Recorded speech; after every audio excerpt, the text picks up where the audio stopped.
Welcome to another exciting episode of Peter Fershlogner's douchey internet reviews for douches who like internet reviews. As you can see, I am now legally a witch. I have a hat, a cauldron, and I even have a coven, which is a cove where witches go to do their magic. I know this because I am a witch, legally. And now it is finally time for the review you've all been waiting for. It is finally time to review Peter's world-famous Witch's Brew! That's right, it's Peter's world-famous Witch's Brew! Perfect for picnics, parties, and poltergeists. First, you start with a simple bone broth made from the bones of ancient dragons. Once you've brought your bone broth to a boil, you'll need to mix in your ingredients. Eye of Newt, 3 small spiders, 1 lively mouse, and 2 stale centipedes. Stir gently for about 10 minutes, or until the broth begins to emanate a ghastly shriek. That's how you know it's ready. And now you're ready to enjoy a cup of Peter's world-famous... Oh shit! This wasn't the recipe for Peter's world-famous Witch's Brew. This is a recipe for Wiz'N'Liz. Damn it. Now I gotta review it. Shit! Wiz'N'Liz is a game where you play as a couple of octogenarian garden gnomes on their quest to collect, journey across enchanted lands, brew spells, battle bizarre beasts, and learn new words. Do you have what it takes to become a student of the Pum School of Magic? Only time will tell. So this is it. We're finally entering the world of Wiz'N'Liz. And you might be asking yourself, how the f did we get here? Well, it all started a long time ago, far, far away on the planet Pum. What the f? Where the wabbits were happy. That is, until... Jesus. Bro, are you fucking seeing what I'm seeing right now? Anyways, oh no! The wabbits have been taken. Who will save them? It's me. I'm gonna save the wabbits. God, get a load of that title screen. Now that's how you rep your game, with crisp reflections, bombastic fireworks, and a stylish font. Oh boy, I feel like I can smell these characters through the screen. We're off to a great start though. We got 6-inch fingers, pork rind ears, chicken thigh cheekbones, and stage 3 scrotum chin. But hey, at least Liz had the foresight to apply enough eyeshadow to distract from the ball sack hanging off of her face. I'm just being flippant, okay? Ass chins are beautiful. But these are some pretty complex character designs. Could you imagine if they applied this level of detail to the design of, like, Sonic the Hedgehog? Do you imagine Knuckles? Ew, gross! Jesus wept. But whatever, it makes sense for the menu art of these video game characters to be significantly more detailed than their in-game sprites, and honestly, the grungy fantasy aesthetic kind of works for Wiz'N'Liz. The details give these characters personality. Kind of reminds me of illustrator Lester Abrams' depiction of J.R.R. Tolkien's characters in the 1977 animated film The Hobbit. I always thought the character designs in this film looked cool, and they were very unique, if a little unsettling. And the same can be said for Wiz'N'Liz, you know? Their designs give me a kind of warm, nostalgic feel. Same kind of feeling I get when I look at Ralph Bakshi's characters, where the imperfections and generous proportions help to create a memorable and unique design. I guess what I'm trying to say is that, as you'll find out, I actually really enjoy the art direction in this game, including the stage art and the bosses as well, but we'll get into that later, because before we can even begin to run around the wacky worlds of Wiz'N'Liz, we gotta make some decisions. The first of which being, who am I playing as, Wiz or Liz?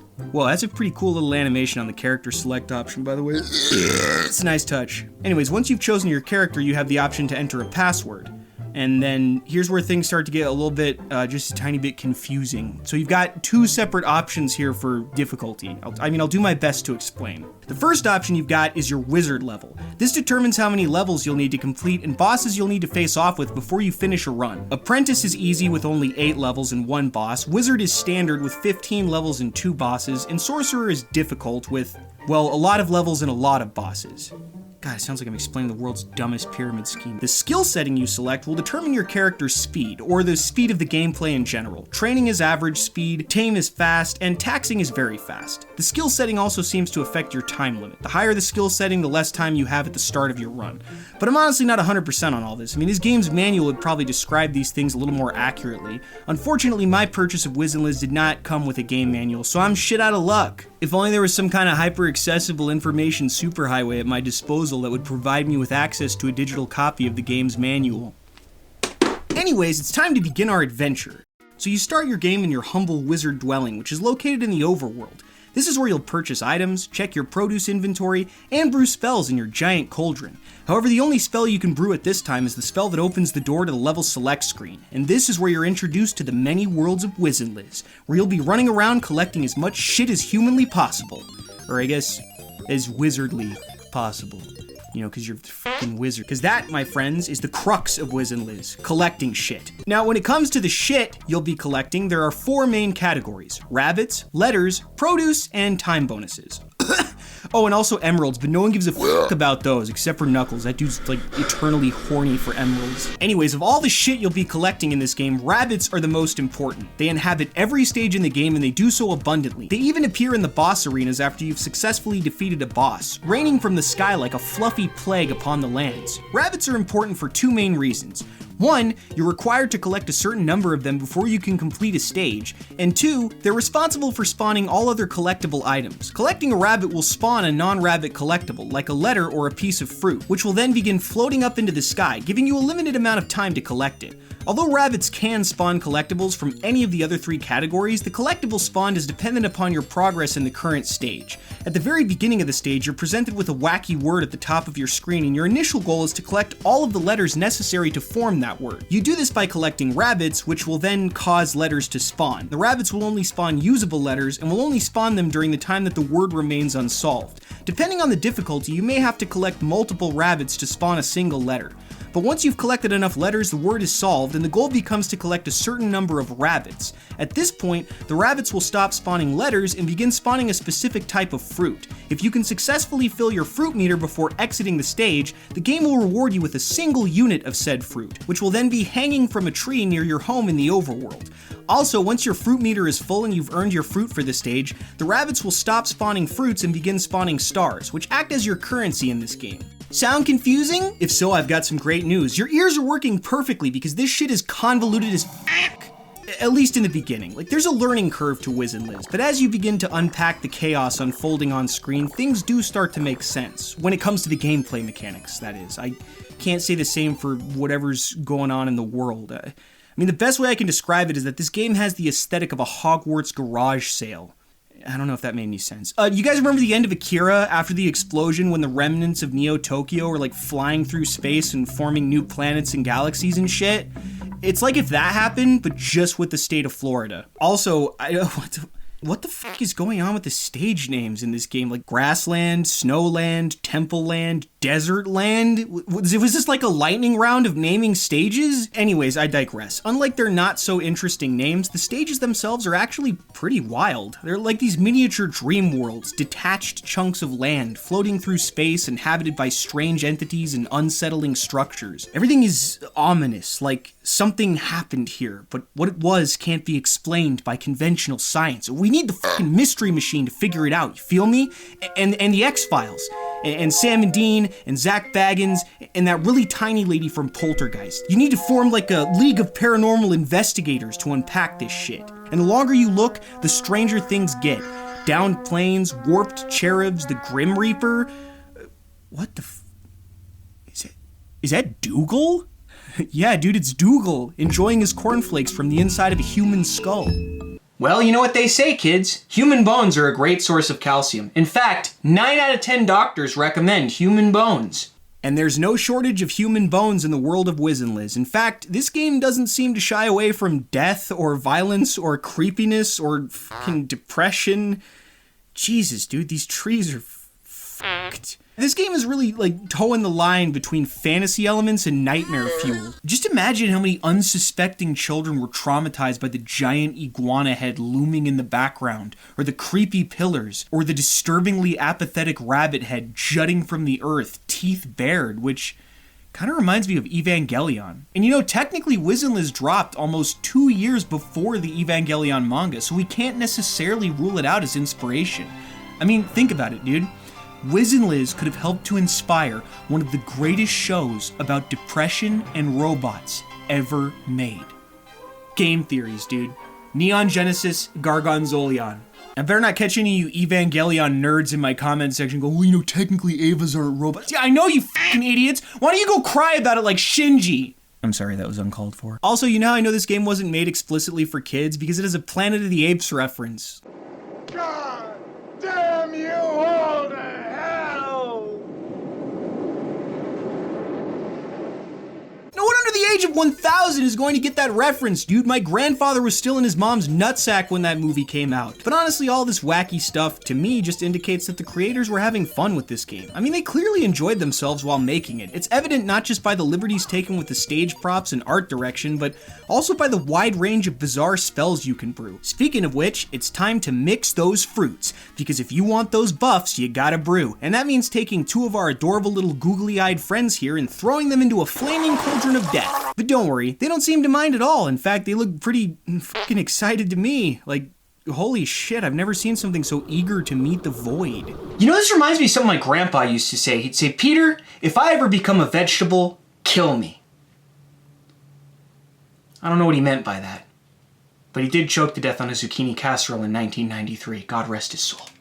Anyways, there are a plethora of spells in Wiz'N'Liz. Some are incredibly useful, others not so much. Spells can change the color and point value of rabbits, cover the stage with lemmings, give you stars, time bonuses, buffs, gems, and of course earn you a bunch of useless points. There's even a spell that provides you with information on the game's password system, which would be awesome if I could read. There's also spells that open doorways to minigames, where you can spin the wheel for a chance at a prize, play with pretty colors, or take a crack at guessing what some of these wacky words mean. You can also play minigames like Splat Those Dudes, where your goal is to pelt these two horrifying looking people with tomatoes. Wait, is that Pugsy? It is Pugsy, from the game Pugsy, which is another title that was published by Cynosis, the same publishers behind Wiz'N'Liz. Just seems kind of brutal to prompt the player to pelt Pugsy with tomatoes while he's hanging from his arms like this, looking all sad and f***ed up, but hey, I guess I'll just chalk it up to good old-fashioned friendly ribbing. There's also Rabbit Fall, which is a minigame where rabbits fall, and you just have to collect as many of them as possible before they slam into the earth and die. Wiz'N'Liz even has its own version of Snake, which is a game God, how do I explain Snake? It's a game where the goal is to not eat your own ass. It's a classic. And speaking of classics, you can also play Wiz'N'Liz's version of Breakthrough. Aw, that's cute. The little blocks are rabbits. Wait. Oh, that can't be good for your bones. Oh shit, I almost forgot to mention the most important spell in the game, the spell that allows you to gain access to the item shop. You can cast this spell by combining a banana and an apple in the cauldron. Once you have access to the item shop, one of the items you can purchase is a time bonus, which can be very beneficial. You also have the ability to purchase produce at the shop, so if you know the ingredients necessary to cast a specific spell, you can purchase them outright at the shop instead of having to farm them from stages. For example, purchasing and combining an orange and a mango creates a spell that generates a random amount of extra time, although the more you cast it, the less time it seems to generate. And aside from purchasing things at the shop, you can also sell things, so if you've got any extra fruits or veggies lying around, you can turn that unused produce into precious time. The most important currency, because holy shit, are the time limits in this game rough. I mean, just look at this. I've got about 1 minute and 10 seconds to collect a quarter of the fucking alphabet and like 40 rabbits. And on the taxing difficulty, you only get 1 minute as your starting time. That's not even enough time to cook a microwave burrito, dude. And by the way, if you don't collect all of the rabbits and exit the stage before time runs out, you literally collapse in on yourself like a neutron star. Oh, and I should also mention that this time limit you're seeing here isn't the current stage's time limit. This is the time limit for your entire run. It carries over throughout all of the stages until you either complete your run or lose a life. Thankfully, the game allows you to collect extra time during your runs in the form of these little floating time bonuses that will occasionally spawn when you collect a rabbit. And you're going to want to grab as many of these little time bonuses as possible because they do not grant you a significant amount of time. Each one only gives you a few extra seconds. It's not even enough time to scratch your balls or labia or, you know, whatever women have going on now. I mean, I've seen a vagina, okay? I know what it looks like, shut up! Anyways, these little floating clocks aren't the only way to garner some extra time. As I mentioned earlier, you can grab some extra time from the item shop in the overworld, and there are several spells that will give you extra time, including a spell that doubles your time, but you can only use that spell once per run. The game also gives you one last chance to save yourself from a timeout by spawning a glowing time orb for you to collect when you're running low on time. However, this orb will only spawn during the final 10 seconds of your time limit, and only after you've collected a specific rabbit. Of course, there's no indication as to which rabbit the game requires you to collect, so you just have to steamroll as many rabbits as you can before the time runs out and hope to God that one of them farts out an orb. And the worst is when you're frantically searching for the bonus time with an orange as your active fruit, because the bonus time orb looks a lot like an orange, which makes it incredibly frustrating to find with a bunch of oranges floating around on screen. It's like trying to find a needle in a stack of needles, but the needles are moving and so are you. And as far as I can tell, you only get one shot to collect that bonus orb, which means you better be paying close attention, because if you miss it, it floats away forever. Hey, you guys remember when you were like just a little kid and your mom bought you a kitty cat balloon from the mall and then you accidentally let it go and it floated way up into the sky, and as you watched it float away to where you couldn't even see it anymore, you were filled with this indescribable sadness because there was nothing you could do to stop it. And you knew that it would just keep floating higher and higher into the sky, into the endless darkness of space, and you would never see it again.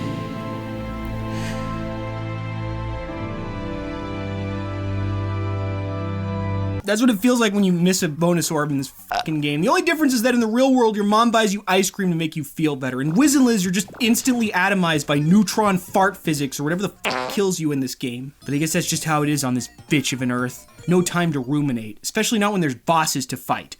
Bosses like the freaky flower.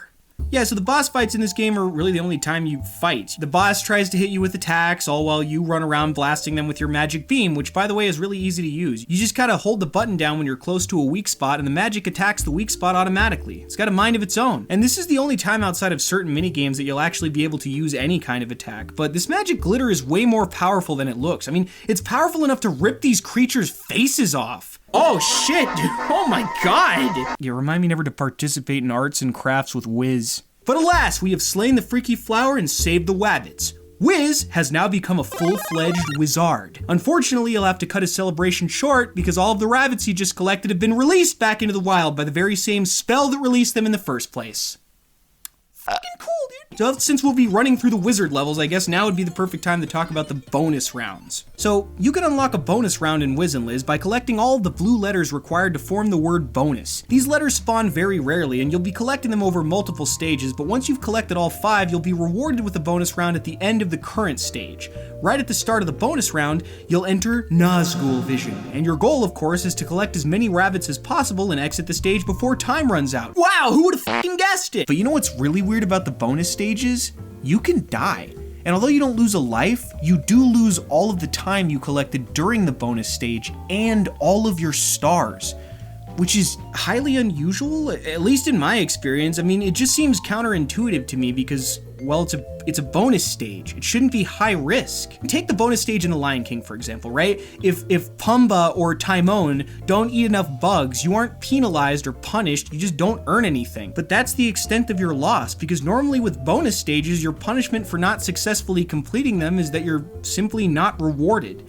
You don't receive the bonus. The fact that Wiz'N'Liz penalizes you to such an extent is just crazy to me, especially considering that stars act as your currency in this game. So losing a bonus round essentially leaves you dead broke. And that, my friends, is what I would consider to be a dick move of astronomical proportions. We're talking intergalactic dick fuckery here. Look, you might think I'm overreacting, but I need those stars, okay? Because without them, I can't buy time. And time is indispensable, which is why I need it to be dispensed at the local item shop. Speaking of time, it's time to fight another boss, Snake Eyes, a giant snake that tries to whip you with his rattling tail. But he's no match for a wizard with the speed and agility of a squirrel on amphetamines.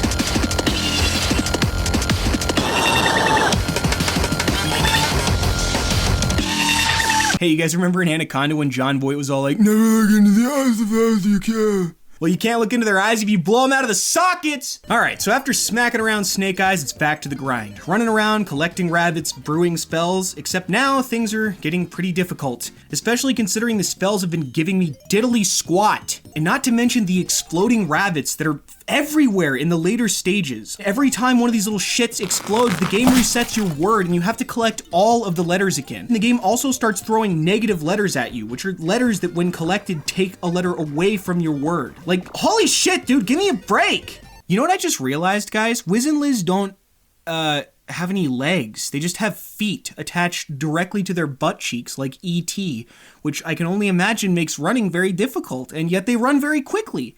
Interesting. You know what else is interesting? When you hold up or down on the D-pad, the characters look up or down, but it serves no functional purpose because it doesn't actually affect your field of vision. And even if it did, it's not like you'd have a reason or even the time to utilize a mechanic like this in a game like Wiz'N'Liz. It just makes me wonder why they left it in the game. Oh, I guess at one point during production you could make the characters fart by holding down and pressing A? And they took that out? Oh well. On the plus side, it does look as though Wiz has the range and spinal flexibility to be able to suck his own dick. But enough bloviating. It's time to do battle with the final boss of the wizard levels, the creepy clock. Holy sweet baby Jesus Christ almighty. Creepy is an understatement. Honestly though, as intimidating as some of the bosses look and sound, when it comes to the mechanics, they're fairly standard. Each boss has weak points and dangerous bits. Your goal, of course, is to attack the weak points and avoid the dangerous bits, which isn't too difficult considering the bosses don't have very complex attack patterns. As I mentioned earlier, the Freaky Flower swings his head back and forth trying to crush you, Snake Eyes tries pummeling you with his tail, and the Creepy Clock just damages you psychologically by existing. But all of them will eventually fall, and the last thing they'll taste is the bitter blast of my magic beam. Ah! It's official. We are now sorcerers, baby. Woo! Aw, no, come on, again? Wait, what the Illuminati?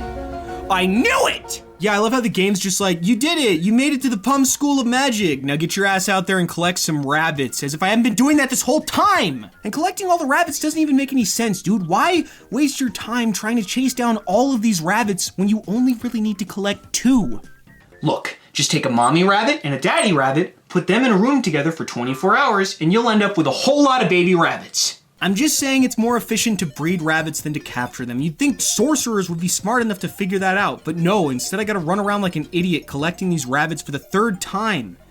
But I suppose the pinnacle of Wiz'N'Liz would be to complete all of the sorcerer levels on taxing difficulty.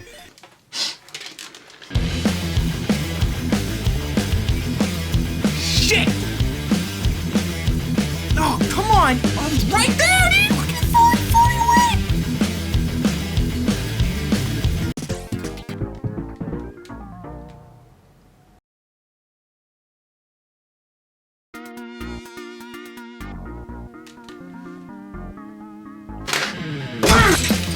Just shit flying everywhere.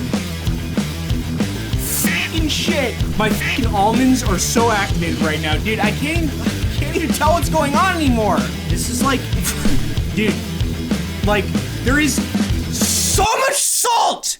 I'm gonna be honest, guys, I'm running on E here, and I just don't know how much more I have in me. The sorcerer levels are kicking my ass. Man, this is really challenging, and I honestly don't think I'll be able to pull it off, at least not without a ton of practice and patience. But I do feel like I've finally dedicated a solid amount of time to this game, and I feel like I'll reach a fair verdict, even without completing all of the sorcerer levels. I do feel bad about not reaching the true ending of the game, though. But I guess I could come up with my own ending. Yeah, a happy ending. And it goes a little something like this.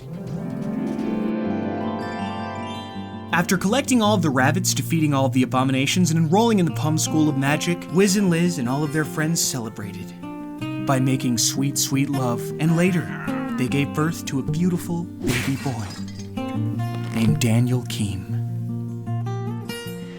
I love happy endings. Oh God! Water!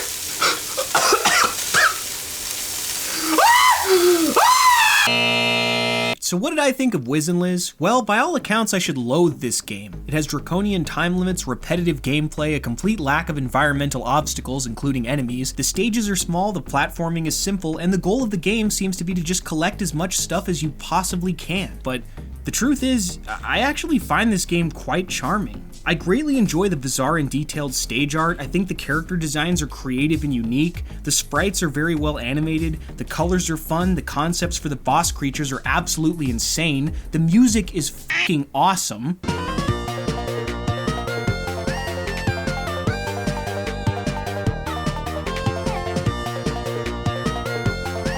And I love the fact that you can make all kinds of wacky spells and play a bunch of bizarre mini-games. Wiz'N'Liz is an incredibly unique experience. I mean, honestly, this game does stand out to me. It's weird in all the right ways and sometimes the wrong ways. So I guess I'd have to give Wiz'N'Liz 3.5 nunting squiffers out of 5. Now don't forget to like, subscribe, and leave a comment in the comments section below. And if you greatly enjoy these reviews and would like to see them more frequently, please consider donating to my Patreon. And now it's time for Comments with Peter, the part of the show where Peter reads your stupid fucking comments. I live! Shiz! Welcome to another exciting installment of Comments with Peter, the part of the show where I read your comments.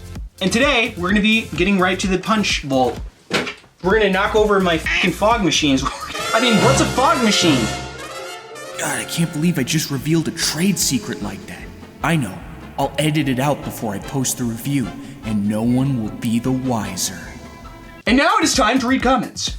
Holy crap, I was binge watching the channel just a few days ago, and booyah, the dead rises. I felt that. See you in February for the Halloween special. Well, you're only a couple months off, actually. Ah, excellent. The review was right on schedule. I knew it would have to be out soonish, maybe.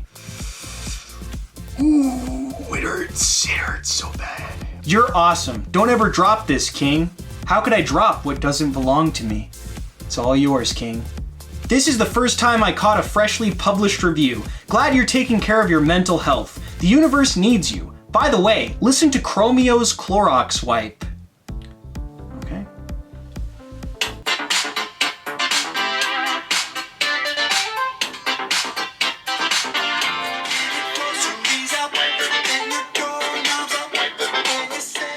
That was a banger. 10 out of 10. It's okay, Peter. I still love you despite all your crimes. I purchased this Garfield plushie, okay? This is not a stolen Garfield plushie. I purchased this fair and square with my own currency. Speaking of Taco Bell, I'm watching this on the toilet. Mid-shit is the best way to enjoy my reviews. It's a travesty how few people know about you. You should be up there with the big boys of YouTube gaming. Yeah, but I was barely present in 2021. You know what? 2022 is gonna be my year. In fact, I've already got a celebrity guest lined up. Ladies and gentlemen, Willem Dafoe! You don't like me cooking? What? You're fond of me lobster, ain't you? Sure, yeah. Damn ye! I like the lobster. Oh!